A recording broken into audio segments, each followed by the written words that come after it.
26শে April 2025 আজকে পুজো ছিল শকুন্তলা কালী মায়ের।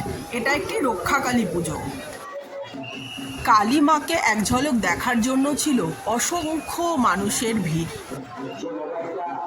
তোমাদেরকে আগের ব্লগে বলেছি যে এই শকুন্তলা কালী মন্দিরে বেদিতে মায়ের পুজো করা হয়। দেখো মন্দিরে ঢোকার মুখে কি সুন্দর লাইটিং ছিল, আর রাস্তার দুপাশে বসেছিল মেলা।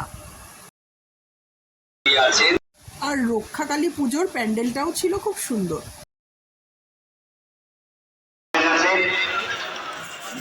বিশেষ অতিথিদের মূর্তি দেখাবার ব্যবস্থা করে দেবেন। মন্দিরের মধ্যে যারা দায়িত্বে আছেন তারা দরজাটা খুলে দেবেন তাড়াতাড়ি।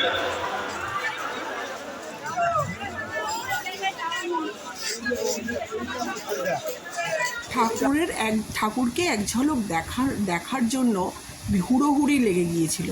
আমরা সবাই লাইনে ছিলাম, কিন্তু বেশিক্ষণ দাঁড়াতে পারছিলাম না, পুলিশ সবাইকে সরিয়ে দিচ্ছিল।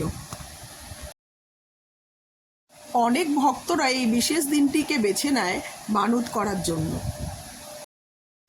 তাই দূর থেকেই ঠাকুরকে প্রণাম করে ওখান থেকে বেরিয়ে যেতে হলো।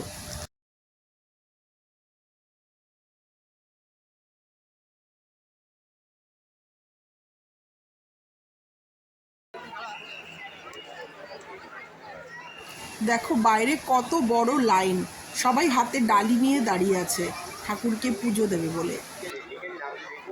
আশা করি শকুন্তলা কালী মা সবার মনোকামনা পূরণ করবে।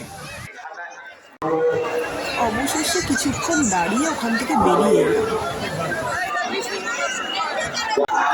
তবে মায়ের দর্শন পেয়ে মন খুব খুশি হলো। এত ভিড় ঠেলে আমরা যে মাকে একটুখানি দেখতে পেলাম, তাতেই খুব ভালো লাগলো।